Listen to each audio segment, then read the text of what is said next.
O problema é a soberania de Deus e o livre-arbítrio, ou a soberania de Deus e a vontade do homem. Como resolver esse problema? Bom, vou fazer esse vídeo para a área de membros aqui do canal e vou soltar ele algumas vezes para o pessoal do YouTube assistir também. Se você não é membro do canal e está vendo, você aproveitou uma hora dessa que eu liberei aí para você assistir. É um convite para ser membro do canal. Vamos lá.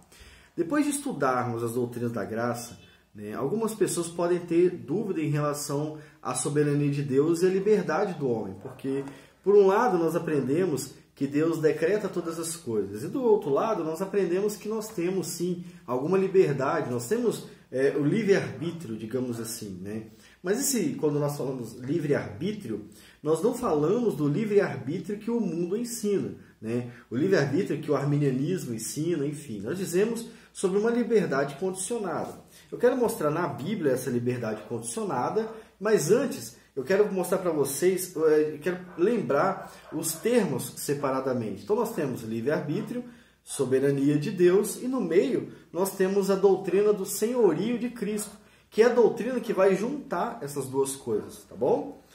E aí sim, talvez a gente consiga sanar essa dúvida, e melhorar um pouco aí para quem precisa entender, tá? Vamos tratar então separado sobre cada doutrina. Primeiro, a soberania de Deus. O que ensina a soberania de Deus? Deus, ele é Senhor e soberano sobre toda a criação. No princípio, diz o texto de Gênesis, criou Deus os céus e a terra. Ou seja, Deus, ele é autoexistente que criou algo que não existia. Esta coisa criada por Deus, ou toda a criação, ela deve obediência a Deus, ela deve se colocar como inferior ao próprio Deus, porque ele veio primeiro e ele é eterno. Deus criou todas as coisas. Então, nós tratamos Deus como soberano porque ele é soberano. Foi ele que criou todas as coisas. Nós também aprendemos que Deus decreta todas as coisas. Sim, Deus decreta tudo o que acontece na terra. Deus decreta aquilo que a gente faz. Mas como é que ele decreta as coisas ruins? Digamos assim, porque muita gente vai questionar Deus. Então por que Deus decretou a fome? O estupro, o assédio, por que Deus decretou essas coisas? Bom, vamos parar um pouco para pensar. Deus decretou todas as coisas, mas vocês têm liberdade para pensar e para agir. Logo, o que vocês fazem também é decretado por Deus. Em qual sentido? Em que Deus permite que a gente pense. Deus permite que façamos planos, tá? Ainda assim, ele decretou que nós tenhamos essas possibilidades e que nós escolhemos algumas coisas, enfim. A soberania de Deus não entra em conflito com o ser humano, não é porque o ser humano é alto quanto Deus, tão alto quanto Deus, não. É porque Deus permite que os seres humanos pensem, que eles tomem decisões, e essas decisões nem sempre são boas. Por que nem sempre são boas?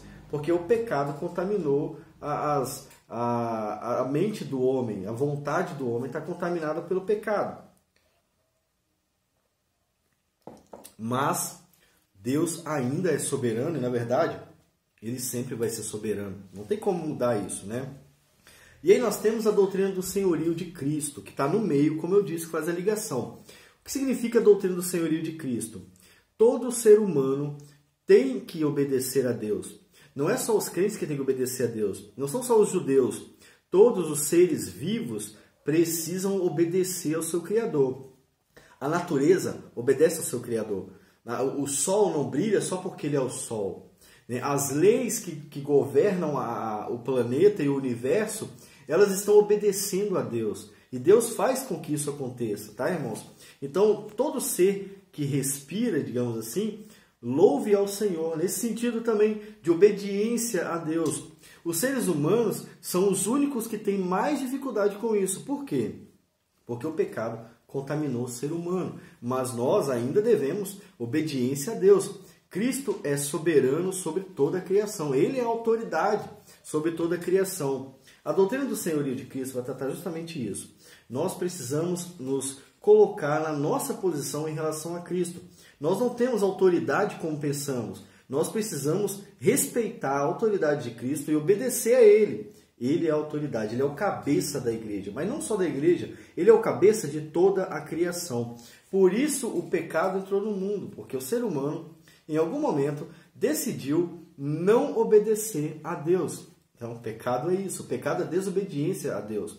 Então, quando nós esquecemos dessa doutrina importante, do senhorio de Cristo, nós passamos a usar a nossa vontade contra a vontade de Deus. E por isso somos julgados, condenados, castigados por Deus. Por que vocês são castigados por Deus? Não é só porque vocês pecaram. Não, é porque vocês infligiram a vontade do próprio Criador. Por que fizeram isso? E por que Deus é justo em fazer isso? Porque Ele é o nosso Senhor. Ele é o cabeça de toda a criação. Tá bom? Nós vamos ver na Bíblia daqui a pouco isso. Depois nós temos o livre-arbítrio. Deus permite que nós façamos planos. Deus permitiu que eu fizesse essa camisa bonita para o canal.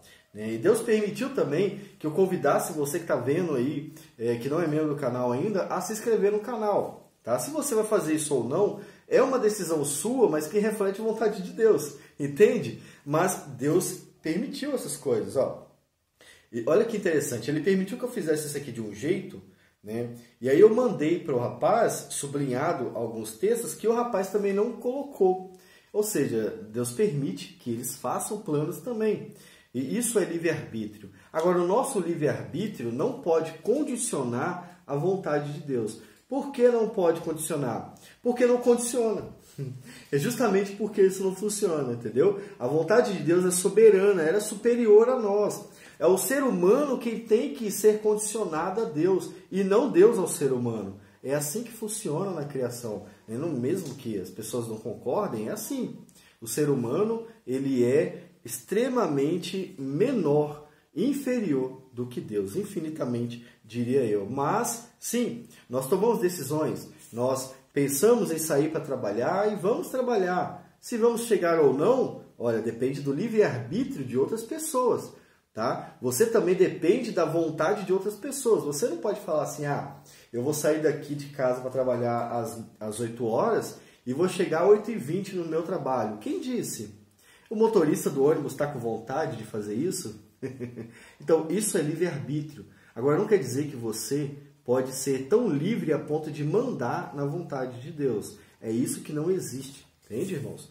É isso que não existe. Bom, de certo modo, nós não temos livre-arbítrio também, porque nós dependemos do livre-arbítrio de outras pessoas.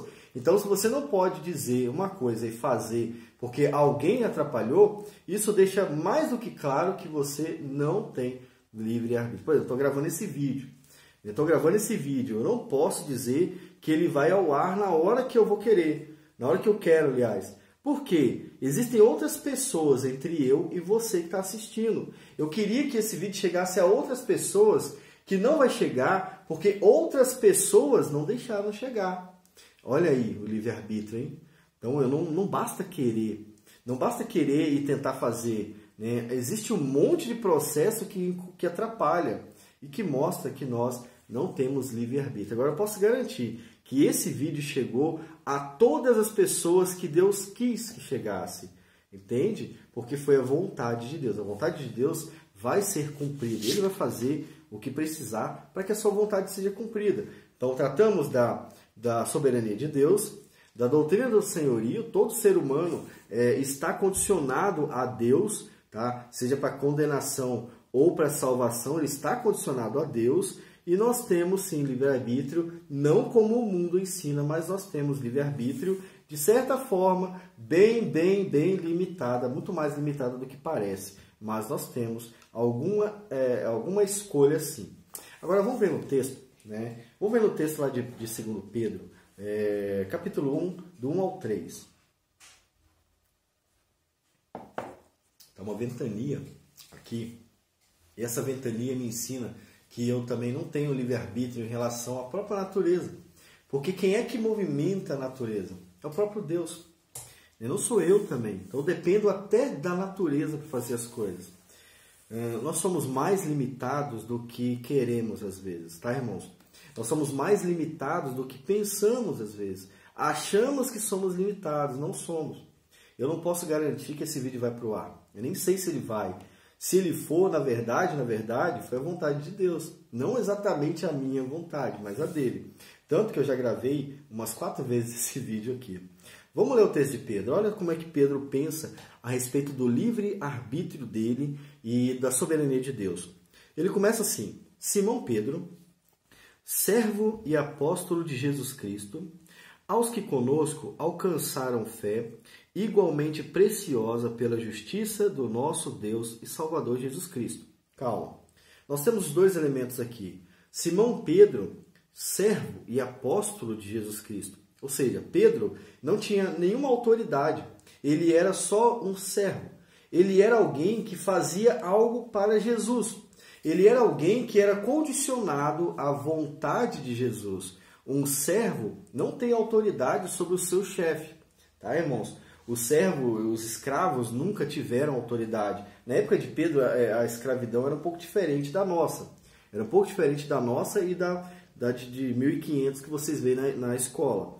Mas, mesmo assim, o servo estava condicionado ao seu senhor. Quando ele se coloca como servo, ele está se colocando numa posição onde ele tem alguma liberdade, como, por exemplo, ele quis escrever essa carta, mas ele não pode falar, talvez, tudo o que ele quisesse, porque a sua liberdade estava condicionada a Jesus Cristo.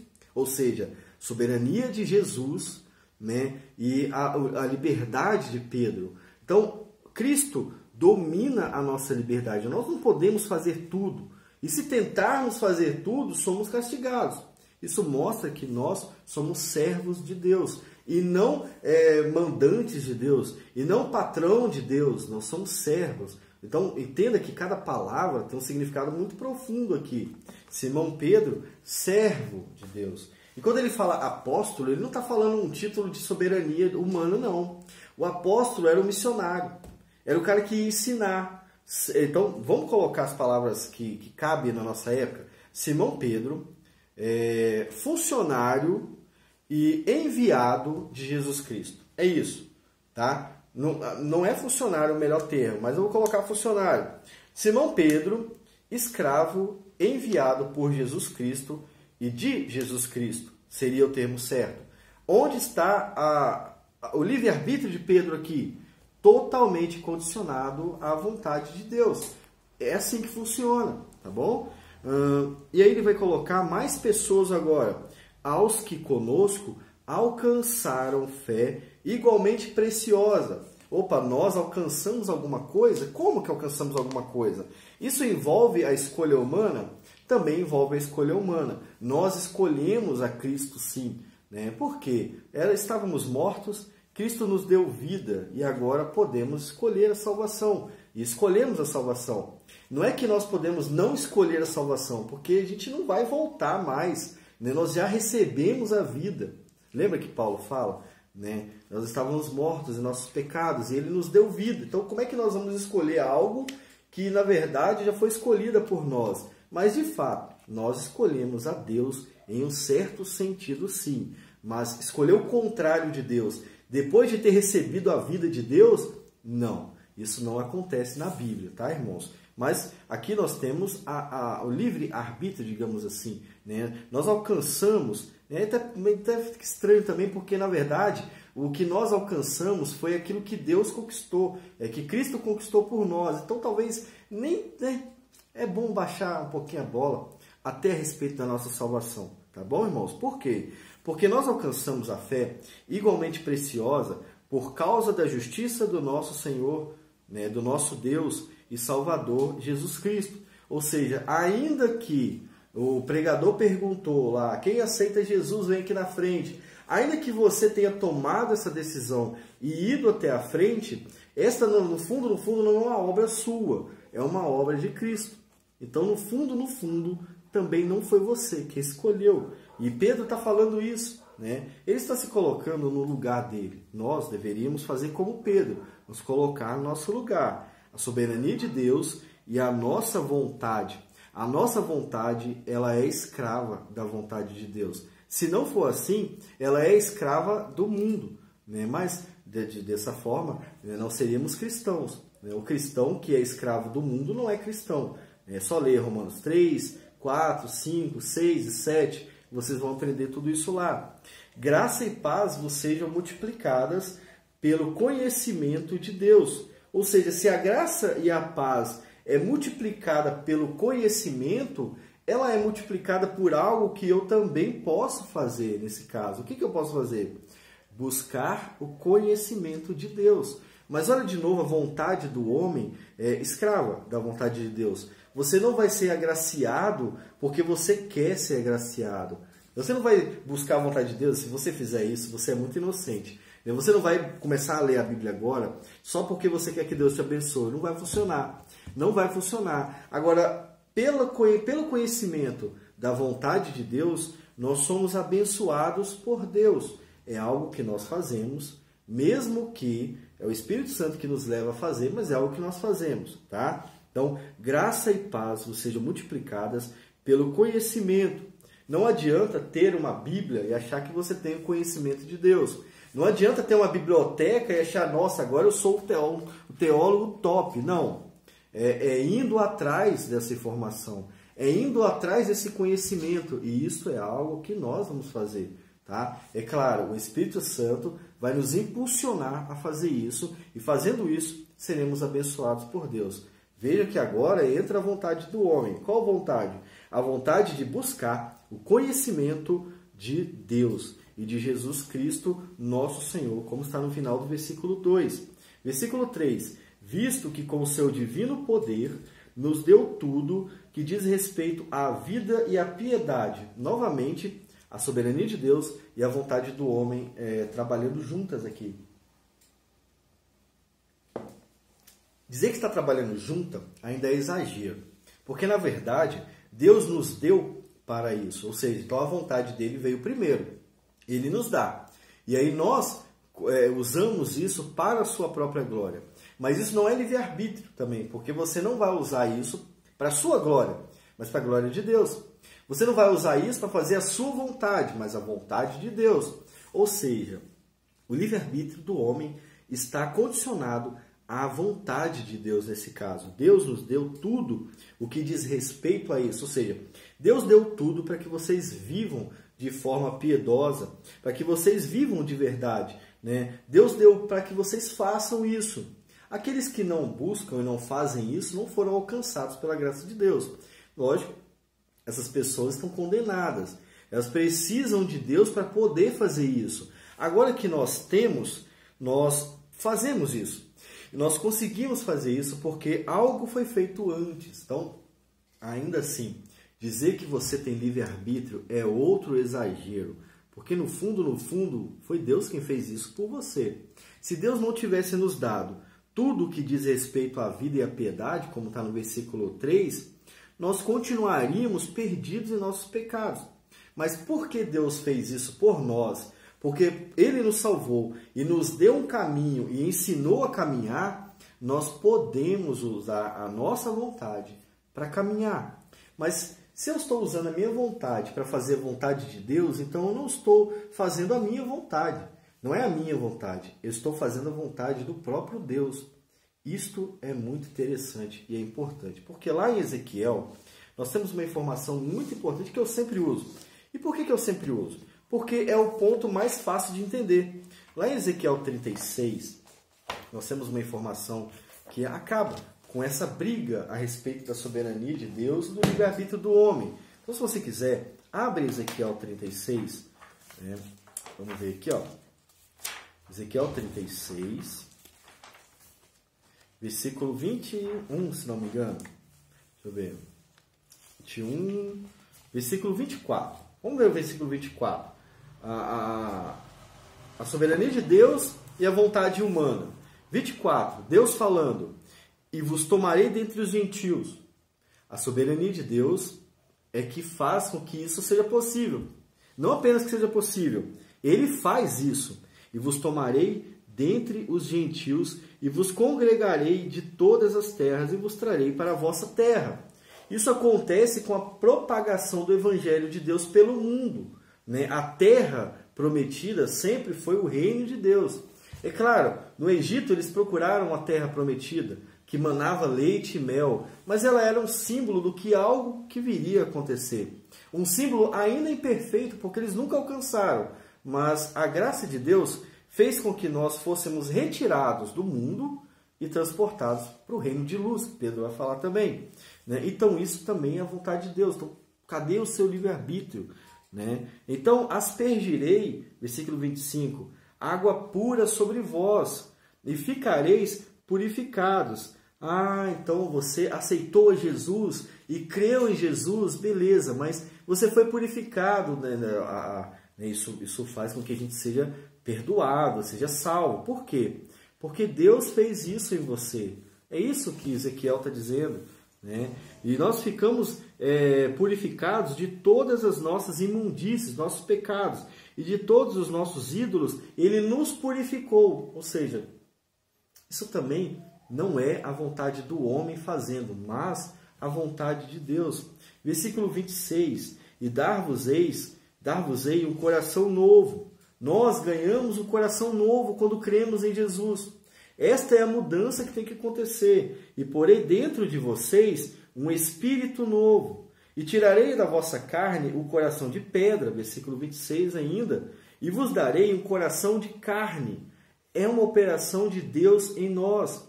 A nossa vontade agora está condicionada ao nosso Senhor. Antes ela estava condicionada ao mundo. Então onde está a soberania de Deus e o livre-arbítrio?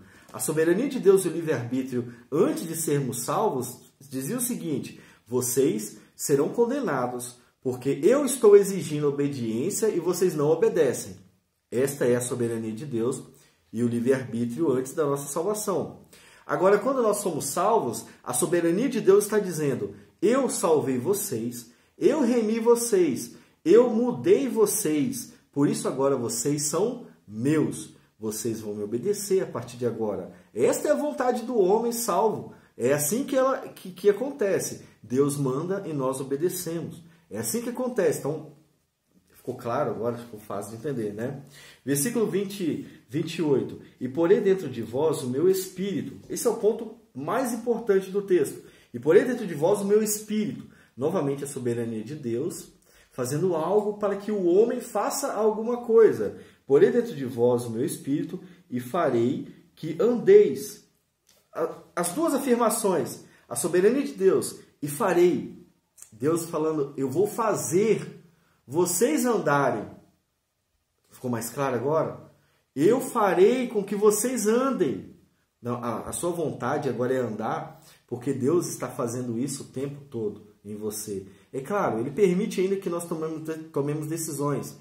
Né? Nós temos ainda liberdade de escolher e escolhemos, na maioria das vezes, o mal. E é por isso que Ele faz com que a gente se arrependa. Ele faz com que a gente peça perdão e seja perdoado. Entende? A soberania de Deus e a sua vontade. A sua vontade perde sempre. É assim que acontece. Mas essa vontade de Deus, essa soberania de Deus, faz com que a gente consiga obedecer a Deus. Olha que coisa.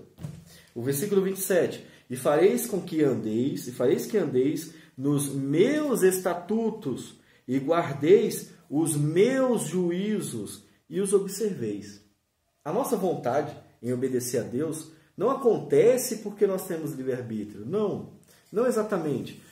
Como que a gente pode explicar essa ação? O ser humano, antes de ser alcançado por Cristo, ele sabe da existência de Deus. Né? Os céus proclamam a glória de Deus, mas a sua vontade é escrava do pecado.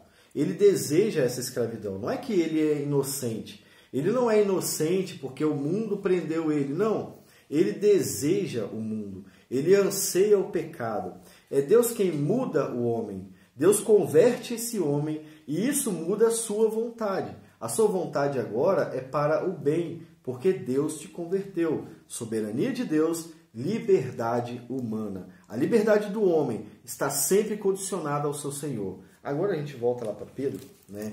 Talvez fique mais fácil de entender. Vamos ler de novo?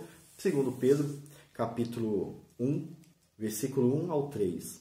Simão Pedro, servo e apóstolo de Jesus Cristo, aos que conosco alcançaram fé igualmente preciosa pela justiça do nosso Deus e Salvador Jesus Cristo.